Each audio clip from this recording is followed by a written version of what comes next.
Assalamualaikum warahmatullahi wabarakatuh. Hai, perkenalkan nama saya Muhammad Wahyudin, NIM saya 612012303994. Saya dari Prodi Manajemen. Video ini dibuat dan diposting untuk memenuhi syarat penilaian ujian tengah semester atau UTS mata kuliah Manajemen Kinerja dengan dosen pengampu Muhammad Teguh Setiadi SE MM CTEP MP CMC CPGAM CPLM CIB. Semoga video ini bermanfaat bagi yang menonton. Sekian dan terima kasih.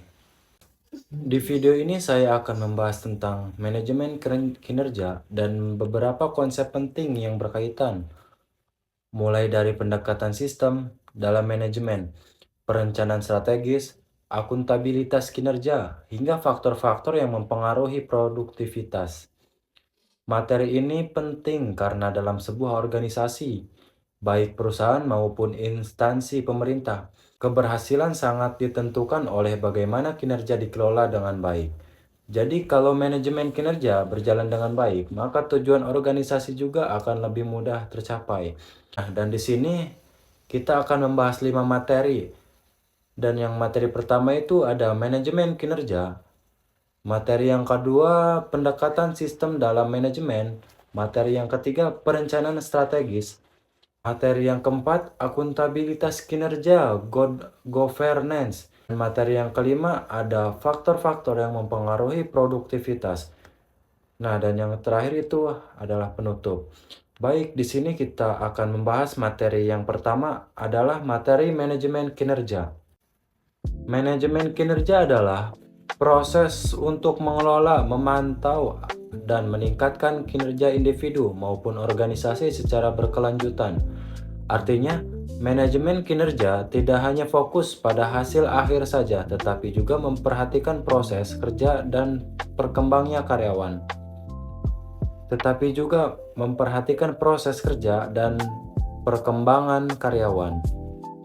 Jadi, karyawan tidak hanya dinilai, tetapi juga dibimbing agar bisa bekerja lebih baik lagi. Dalam manajemen kinerja, dapat beberapa tahapan penting. Yang pertama adalah penetapan tujuan kerja. Di tahap ini, organisasi atau atasan menentukan target yang harus dicapai oleh karyawan.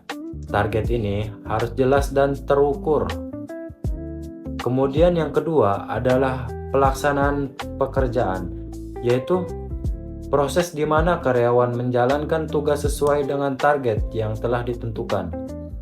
Yang ketiga adalah penilaian kinerja, yaitu mengevaluasi apakah pekerjaan sudah sesuai dengan target atau belum. Dan yang terakhir adalah pemberian umpan balik, yaitu memberikan konsumen atau saran agar karyawan bisa memperbaiki kekurangannya. Contoh, seorang karyawan diberi target penjualan 100 produk dalam 1 bulan.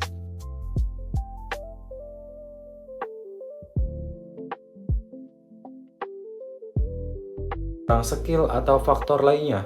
Selanjutnya, tujuan manajemen kinerja ada 3. Yang pertama adalah tujuan strategi, yaitu untuk menghubungkan pekerjaan karyawan dengan tujuan organisasi. Jadi, setiap pekerjaan harus memiliki kontribusi yang jelas.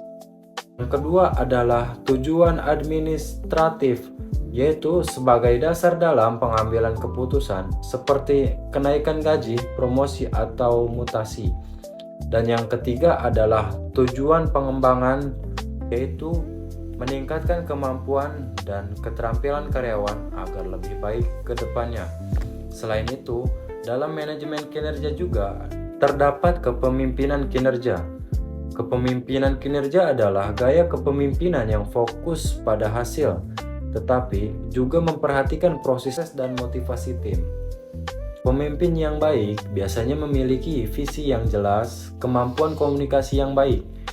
Contohnya, pemimpin yang tidak hanya memberi perintah, tetapi juga menjelaskan tujuan pekerjaan dan memberikan semangat kepada timnya. Pemimpinan yang baik, karyawan akan lebih termotivasi, kinerja meningkat, dan suasana kerja menjadi lebih positif. Nah, dan pembahasan materi yang kedua adalah pendekatan sistem dalam manajemen. Selanjutnya kita masuk ke pendekatan sistem dalam manajemen. Pendekatan sistem adalah cara melihat organisasi sebagai suatu kesatuan yang saling terhubung dan saling mempengaruhi. Artinya, dalam organisasi tidak ada bagian yang berdiri sendiri. Semua bagian harus bekerja sama agar tujuan bisa tercapai. Dalam pendekatan ini, terdapat beberapa komponen yaitu input, proses, output, feedback. Contohnya dalam usaha makanan, input, bahan baku dan tenaga kerja. Proses, memasak, output, makanan jadi. Nah, dan feedback, penilaian dari pelanggan. Jadi pelanggan tidak puas, maka organisasi harus melakukan evaluasi dan perbaikan.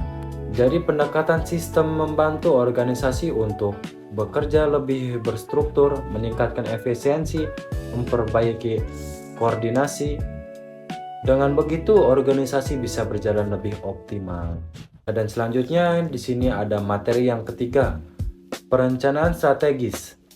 Perencanaan strategis adalah rencana jangka panjang yang dibuat oleh organisasi untuk mencapai visi dan misi yang lebih ditetapkan. Jadi, perencanaan strategis ini bukan hanya rencana biasa tetapi yang benar-benar dipikirkan secara matang untuk masa depan organisasi. Kenapa perencanaan strategis itu penting? Karena tanpa perencanaan yang jelas, organisasi bisa berjalan tanpa arah dan tujuan yang pasti.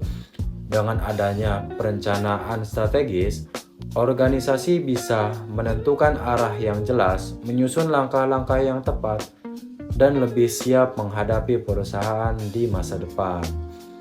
Nah, dalam perencanaan strategis biasanya ada beberapa tahapan utama. Yang pertama adalah analisis kondisi.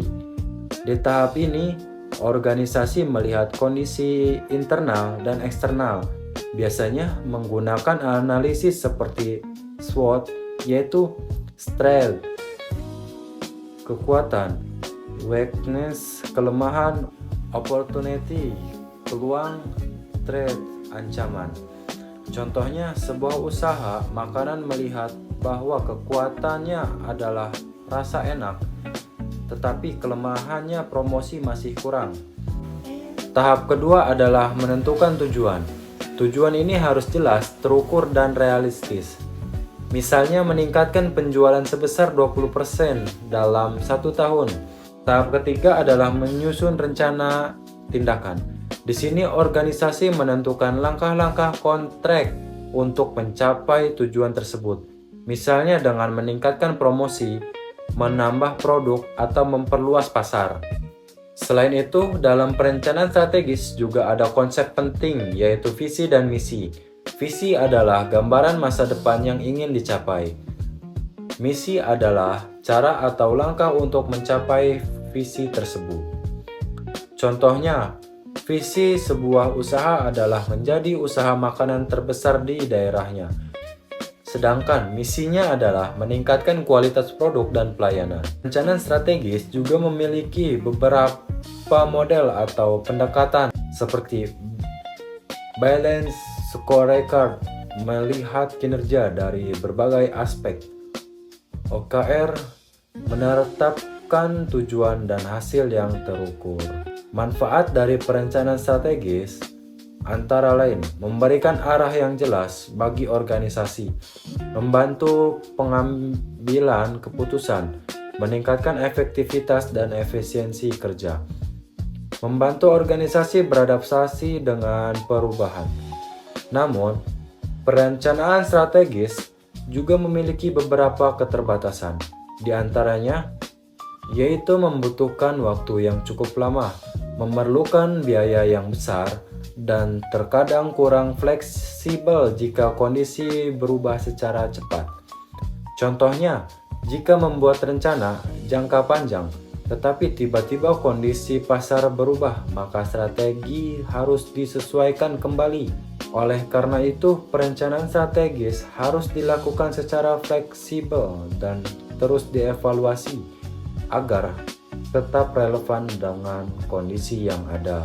Jadi, bisa disimpulkan bahwa perencanaan strategis sangat penting karena menjadi panduan utama bagi organisasi dalam mencapai tujuan jangka panjangnya. Dan di sini materi yang terakhir, materi yang kelima itu ada faktor-faktor yang mempengaruhi produktivitas. Produktivitas merupakan kemampuan seorang atau organisasi dalam menghasilkan output atau hasil kerja secara optimal dengan menggunakan sumber daya yang ada. Semakin tinggi produktivitas, maka semakin baik pula kinerja yang dihasilkan. Namun, produktivitas tidak terjadi begitu saja, ada banyak faktor yang mempengaruhinya.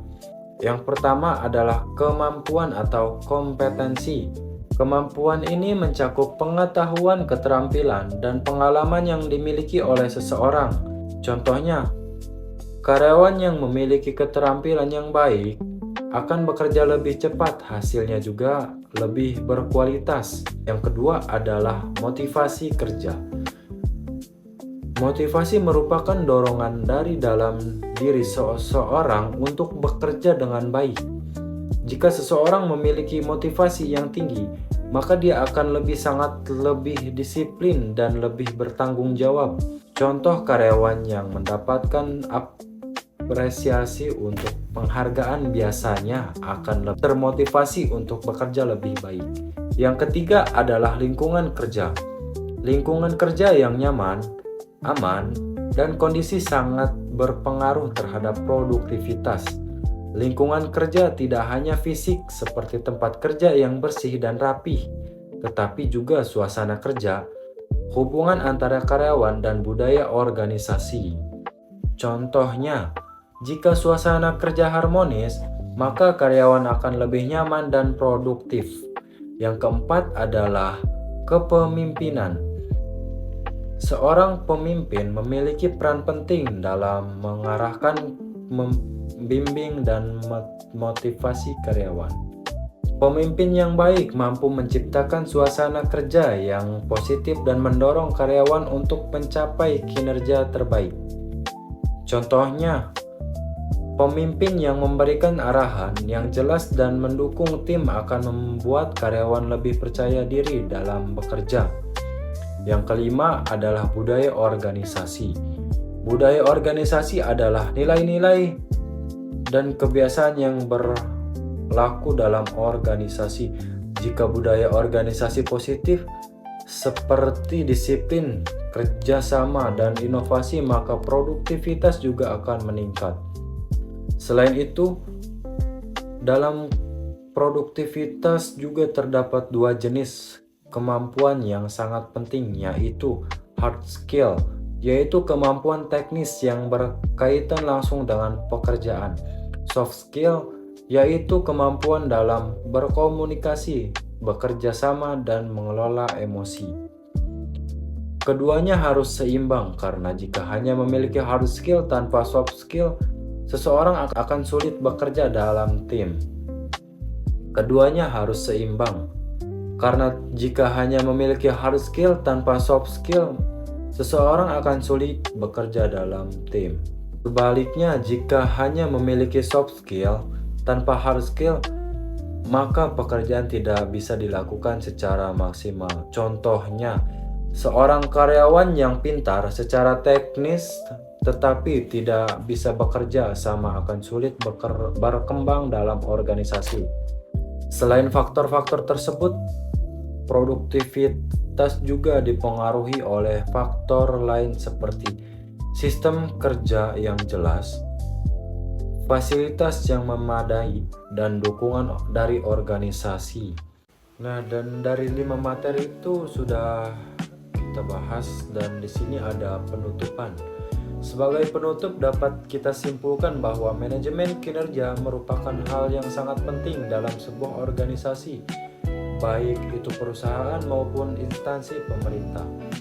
Melalui manajemen kinerja, organisasi dapat mengelola, memantau, dan meningkatkan kinerja secara berkelanjutan, sehingga tujuan yang lebih ditetapkan dapat tercapai dengan lebih efektif dan efisien. Selain itu, dengan adanya kepemimpinan yang baik, karyawan dapat lebih termotivasi dan memiliki arah yang jelas dalam bekerja.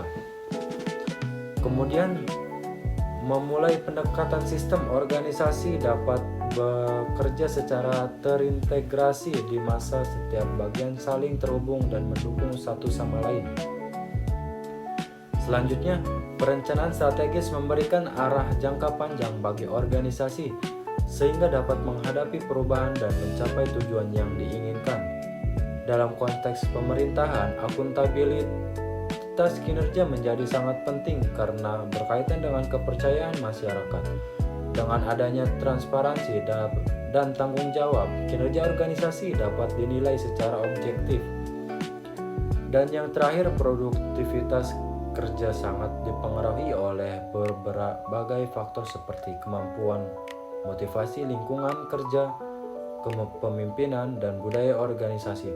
Semua faktor ini harus dikelola dengan baik agar menghasilkan kinerja yang optimal. Jadi dapat disimpulkan bahwa semua konsep yang telah dibahas saling berkaitan dan tidak dapat dipisahkan. Jika semuanya diterapkan dengan baik, maka organisasi akan mampu berkembang, bersaing, dan mencapai tujuan dengan maksimal.